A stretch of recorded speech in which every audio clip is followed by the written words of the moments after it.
El e Andrei, iar ea e Ana. Tocmai ce s-au așezat la un pahar de vorbă. Ana abia ce și-a cumpărat un bistro cu specific vegetarian fix în centru. Fiță, nu glumă. Andrei, șeful de la TV, deține printre altele și un restaurant prestigios unde pune trup și suflet de mai bine de 15 ani. În mod normal, n-ar avea timp de cafeluță la prânz. Dar, na, e miercuri, sezonul estival s-a terminat și s-au cam săturat să-i tragă curentul la ce vânt bate prin local. Ce să facă, ce să facă? Soluția? Piccolo App.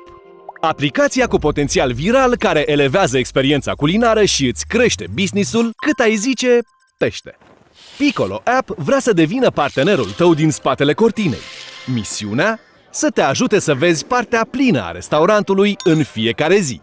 De la atragerea și fidelizarea clientelei la diversificarea și chiar targetarea de noi categorii, cu Piccolo App ai spatele asigurat. Cum facem asta? Acoperind toate gusturile, cu o bază apetisantă de discounturi dinamice. Adăugăm promoții limitate, oferim badge-uri utilizatorilor și îi recompensăm lunar pentru aventurile gastronomice. Na, știm cum e când ne strângem 10 la o masă. Unui vegan, altul mănâncă doar carne, cineva trebuie să stea cât mai departe de gluten, alții cu lactoza. Complicat, nu? Nu și pentru Piccolo AI, care îi va ajuta să facă o alegere în funcție de poftă sau nevoie, dar le va putea face și recomandări speciale, în plus față de ce s-ar fi gândit aceștia.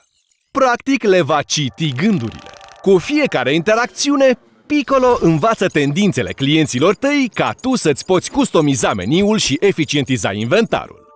Tu trebuie doar să te concentrezi la preparatele delicioase și instagramabile cu care ți-ai cucerit și până acum clienții. Și apropo de marketing, ce ai zice dacă ar fi gratis, fără ca tu să miști vreun deget? Printr-un click, experiența Piccolo migrează instant și pe alte platforme. Fie că e vorba de leaderboard, badge-uri sau de comenzi, toată lumea va putea vedea succesul de care se bucură localul tău. Rețeta? Înregistrarea în platformă și portarea restaurantului tău în lumea digitală. Andrei s-a mai liniștit. Viitorul e pe mâini bune. Iar Ana, încrezătoare, știe că acesta e doar începutul. Piccolo App.